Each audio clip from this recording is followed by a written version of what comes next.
Justin, hello. Alexi, good morning. Sorry for the delay. Ruhika, hello. Hi. John, hi. Esther, hello. Cassie, good morning. Lars, Morgan.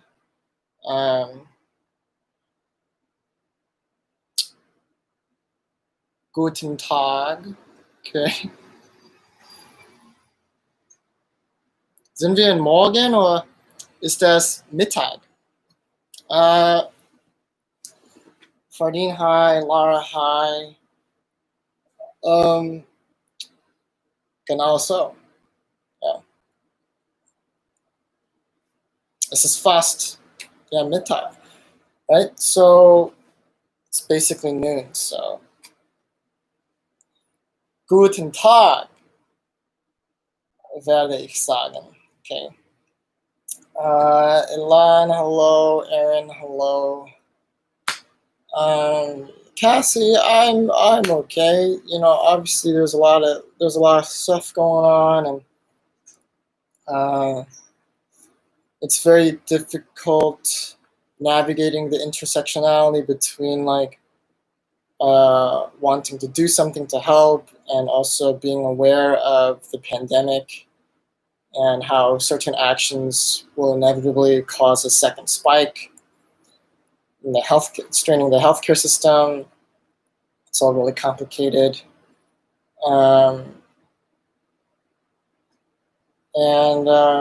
Yeah, obviously, it's easy to feel powerless as well, you know, in the midst of all these systemic things, right? That'll take time to change. But anyways, let's focus on the things we can control today, like how much we can learn and applying a critical lens to the world around us, whether it's the natural world, which is what we're doing in physics, or whether it's the world that humans inhabit, right? And how humans interact with each other, right? It's fair to be able to say that applying a critical eye in one field will also, you know, directly lead and be applicable to doing so in the other. Okay. Hey, Ethan, what's up? Well, there's just some noise outside my apartment. I just gotta check what that is.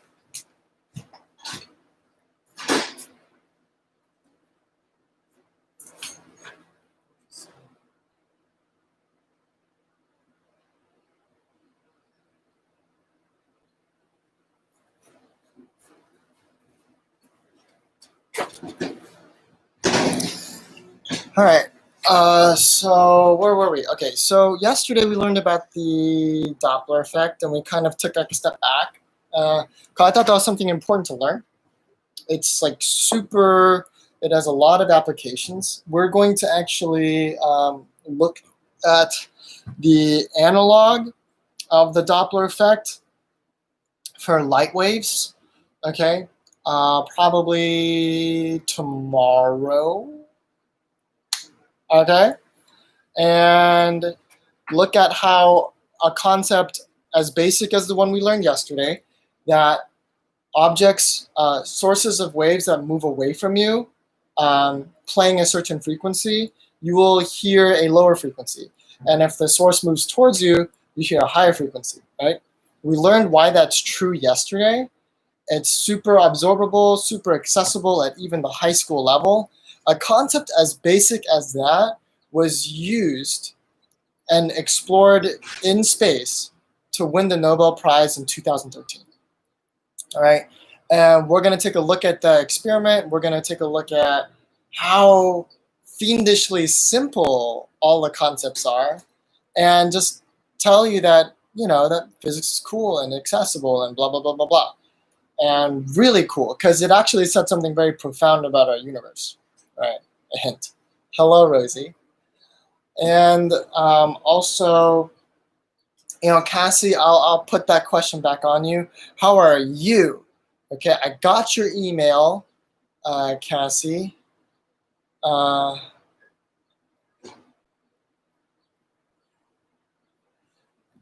Let's see. Yeah, and I'll be sending information about that shortly. All right, so sit tight. But what are we doing today? Today we are going to review the worksheet that was due today. If you haven't done it, it's cool. Just take it out and let's do it together. Okay. I am going to look at it right now. Okay. Light takes 8 minutes to travel from the sun to the earth. Okay. Whoop. Okay.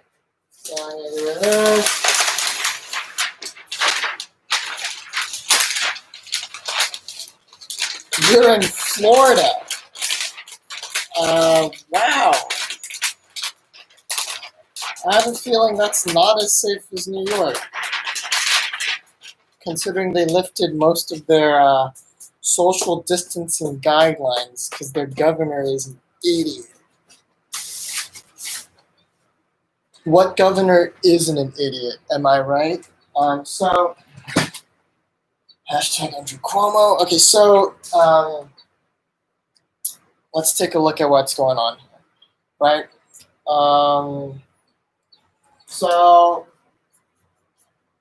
it's 8 seconds. I know light has a speed of 3 times 10 to the 8th meters per second. And if velocity is just delta x over delta t, delta x is just 3 times 10 to the 8th meters per second times 8 minutes, right? Whoops. And there are 60 seconds in 1 minute. So the minutes cancel, seconds cancel, and I get, that's a really big number, isn't it? Right, it's 480 times 3 times 10 to the 8th. Wow. How many zeros is that? 1, 2, 3, 4, 5, 6, 7, 8, 9, 10, 11. So it's 1.44 times 10 to the 11 meters, right? So that's how far the sun is from the Earth, on average, right? Because the Earth does have an elliptical orbit. It's not like perfectly circular.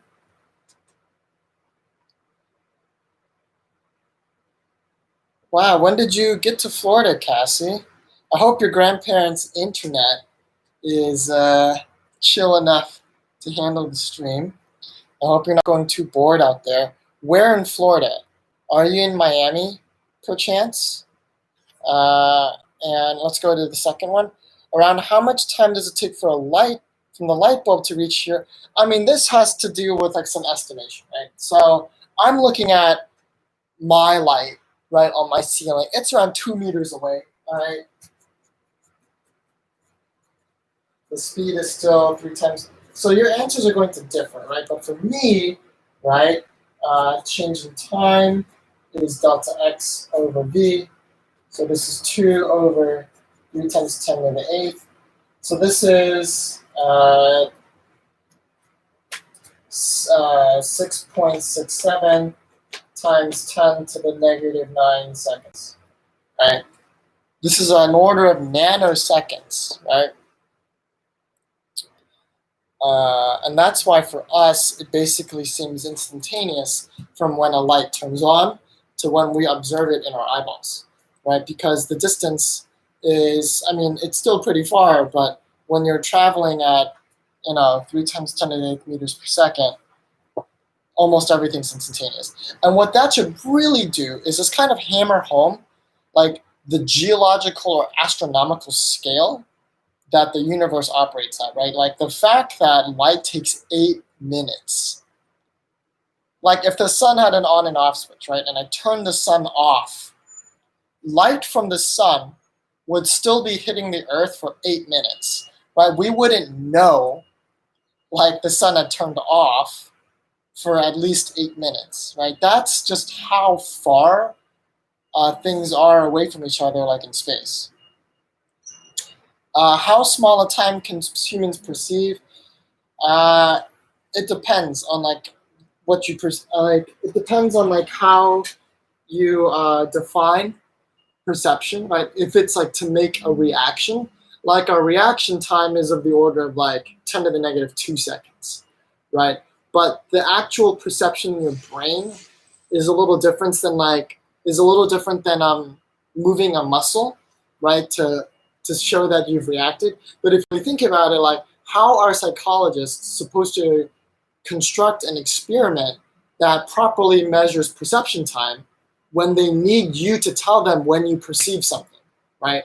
So that's inevitably linked to your physical reaction time. So it's really hard to get the actual perception time. You know what I'm saying, Ilan? Near West Palm. I don't get too bored because I hope you're reading in the pool or doing something, because just lying around sunbathing sounds pretty boring to me. No judgment. No judgment, Cassie. I'm going to Google where West Palm Beach is because I actually don't know.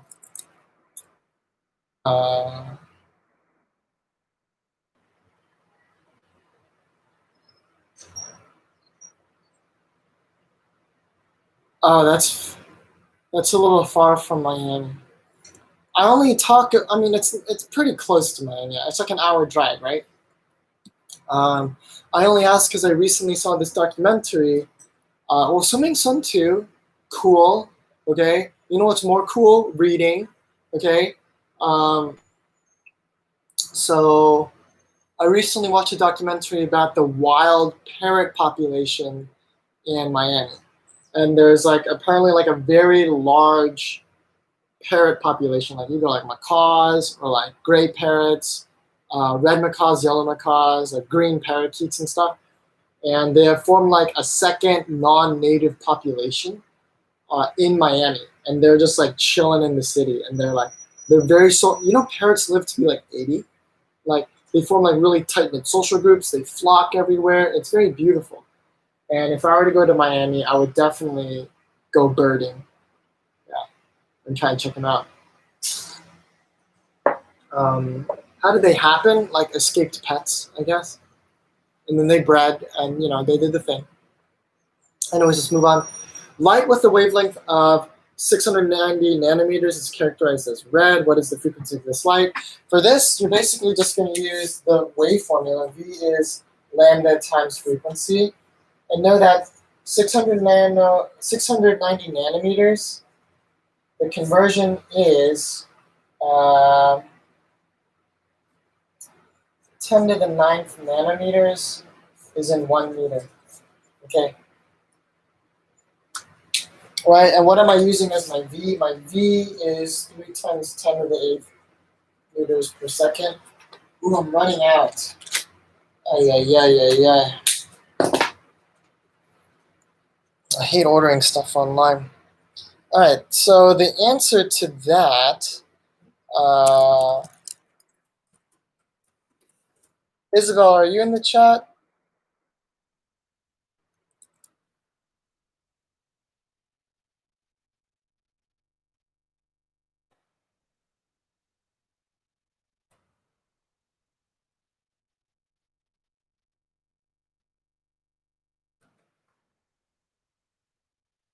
All right, it is around 4.43 for red.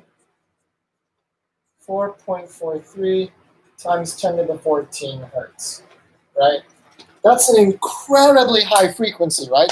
Can you imagine something that just means the electric and magnetic fields in this electromagnetic wave are oscillating at 4.34 times 10 to the 14 times per second. That's nuts to me. Super nuts. Okay, violet light has a typical frequency of around 410, right? And of course it's a range, right? And the frequency of violet light is around 7.31 times 10 to the 14. Right? Cool. Let me just take a look at the chat. All right. Jennifer, where are you? There you are, Jennifer Lee. Thank you. Okay, what about you, Josephine? You just sent me an email saying you're going to be in the chat. What is the wavelength of a microwave, right? Again, you're basically using this formula again, right? But instead of giving you the wavelength, I give you the frequency, right? And let me do this, 11, oh, what's the thing? 5 times 10 to the 11.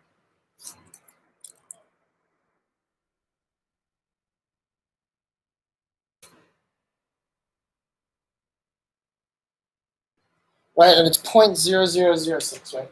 So the wavelength is 0.0006 meters, right?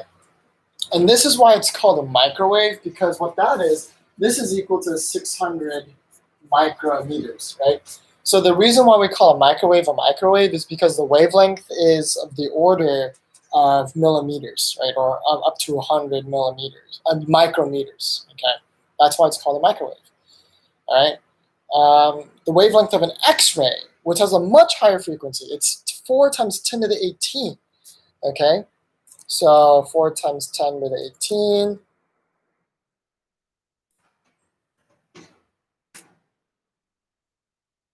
And we have 7.5, right? This is UV, is 7.5. I mean, this is the wavelength of an X-ray, right? 10 to the negative 11, right? Right, so it's a much smaller wavelength than a microwave, okay? All right. A light wave is observed to have a wavelength of around 250 nanometers.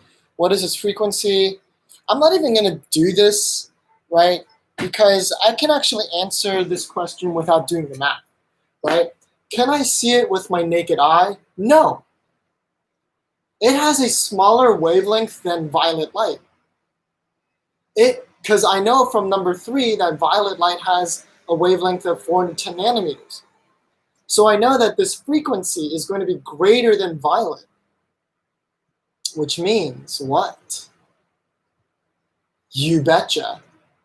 It's ultraviolet, baby, so you can't see it, right? Isabel, you are here. Yay! Yay! Thank you. Thank you.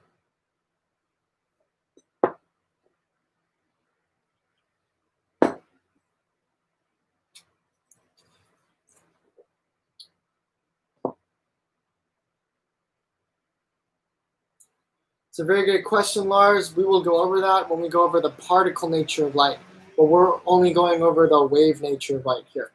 Today we are going to talk about, however, colors. Okay, so get pumped for colors, all right?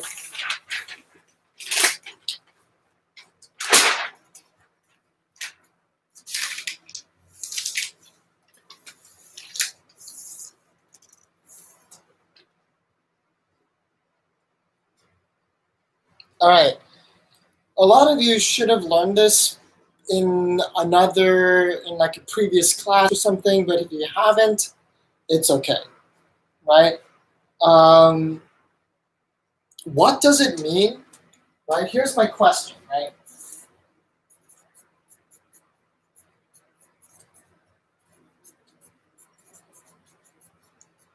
What does it mean for an object to be X color? So when I say, oh, that's a red object, what does that mean according to how light interacts with that object? And I'm going to give you a second axiom that's important to know with light. When light strikes an object, right? When light strikes an object, 2 things can happen, right? It can be reflected, right? So this is reflected, or it can be absorbed.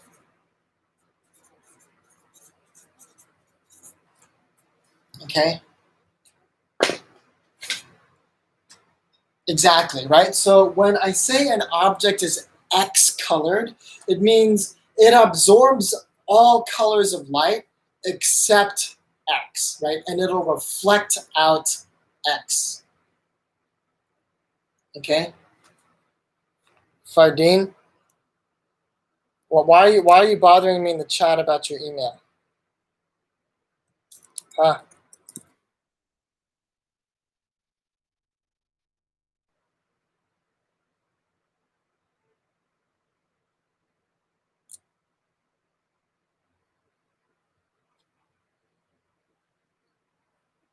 Yeah, we'll get there.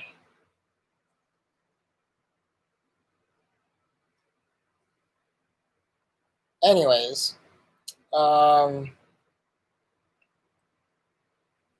it has to deal with certain. Oh, why does it absorb all colors except X? That is interesting.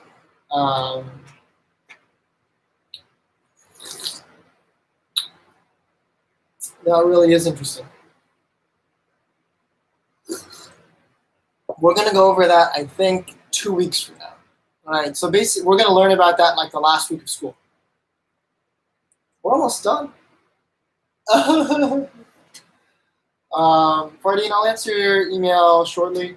Don't worry, right? Your grades will be sorted out. Cool. All right. The one exception to this rule, right, that if I say an object is X colored, that means it absorbs all colors except X. There are two exceptions to this rule. Two colors do not follow that definition because they're not really colors. Do you know what they are? My chat?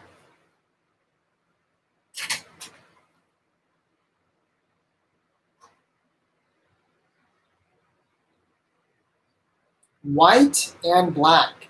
Exactly. Black is not a color. It is the absence of color.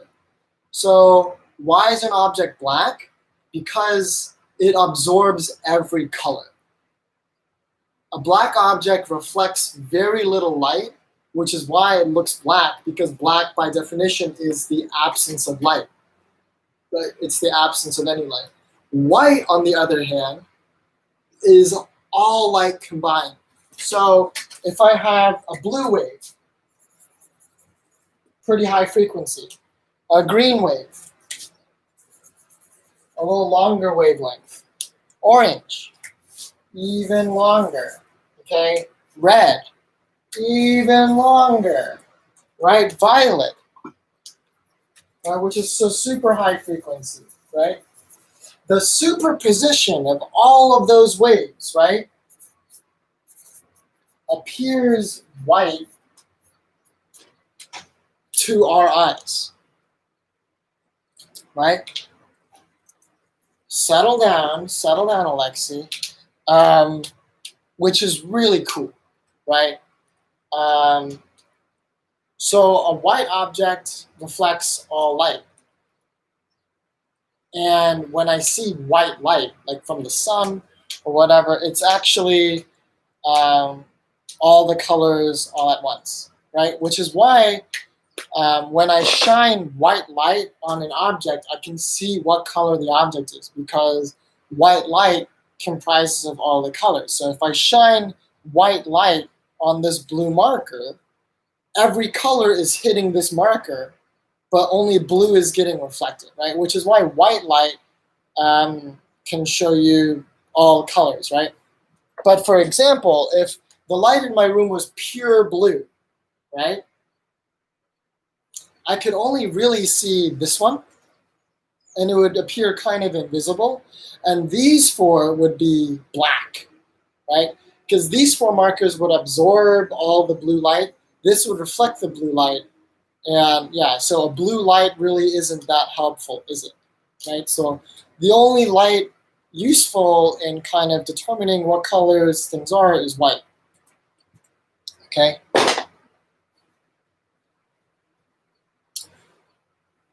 applications of this theory. Well, it's the summer, right? And I know we're not really going outside as much as we would like. But I'm pretty sure for those of you who play outdoor sports, my coach would always say, wear white in the summer, right? And avoid black. Because black clothes absorb heat. Well, they absorb all the light. Where does all that energy go? Heat, right? White will reflect all the light, so it will absorb no heat. For my dark-haired brothers and sisters out there, all right, I'm pretty sure you are acutely aware when you guys walk outside in the summer and you touch your hair is like super hot, right? It's a lot hotter than your skin because your hair is darker than your skin and then it absorbs so much light, right? Cassie doesn't have this problem, so she can swim in the pool as much as she wants because her hair is super light. Am I shaming Cassie right now? No, okay? I'm just jealous that you get to swim all day. And I'm just cooped up here in this little room, all right, with nothing to do except twiddle my thumbs and teach you guys every day and make videos that only 40 out of 68 of you watch.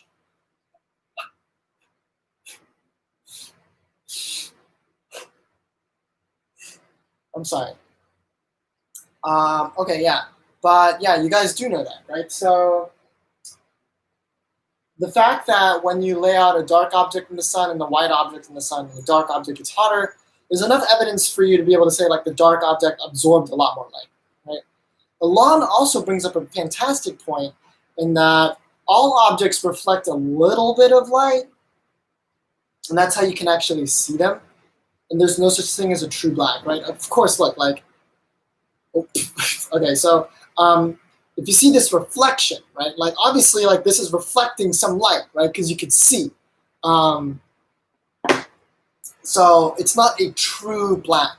If you guys, there's a super cool video out there called Vanta Black, okay, and scientists have actually developed a nanoparticle-based paint that actually absorbs like 99.9999999% of the light incident upon it, and it's really freaky.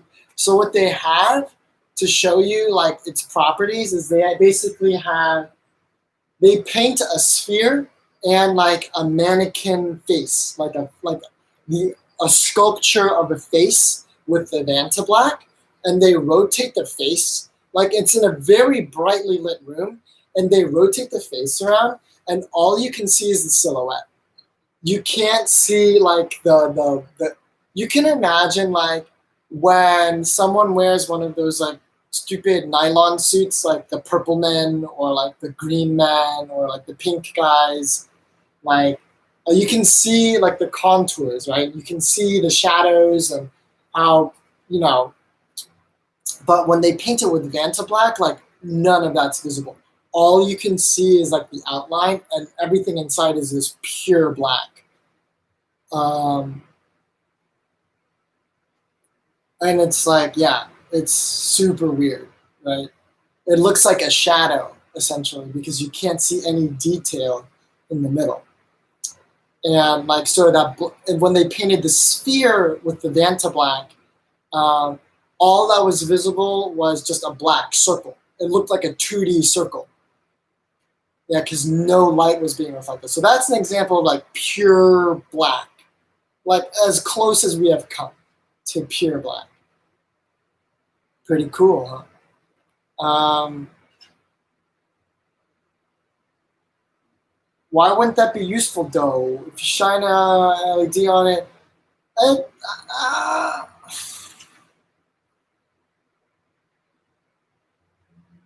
I'm not sure.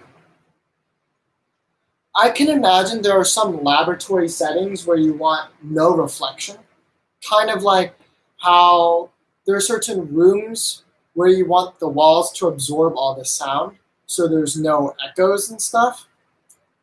And I can imagine a few applications where you would want the same for light. You want no reflection in the room. And so maybe you would paint the walls with Vanta Black. I'm not really sure, okay, like the extent of the applications. Okay.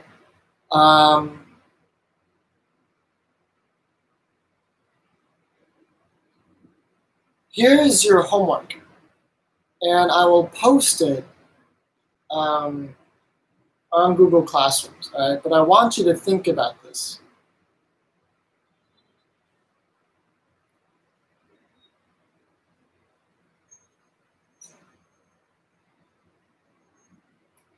Alexi is correct. Mirrors are white. This mirror behind me is white. It reflects every color. So by definition, it is white. Your homework is to look up and explain what is the difference between a white sheet of paper and a mirror. They are both white. So what makes paper look white and what makes the mirror look like that, right? Right? That's like your really quick homework assignment. And with that, I will say goodbye to you. All right? Enjoy the rest of your day, everybody. Don't be sorry, Alexi. It's beautiful that this discussion is student-led, and we are leveraging your own curiosity to blah, blah, blah, blah, blah. Jean, I'm not sure. Technically, Mr. Ross's time with us is over. Like, he was only supposed to be student teaching for 14 weeks. That has now passed. So everything that he's doing for us is just out of the goodness of his heart and is purely extra. So I want you, we should also like really show an additional appreciation for that. And who knows, maybe sometime during the last week of school, we can try and do something fun together. All right. But yeah, that's your homework assignment. I'm going to post that, and we will lead off tomorrow's lesson with that business. All right. If you want a hint, you got to look up diffuse and specular reflection. Okay. See you guys.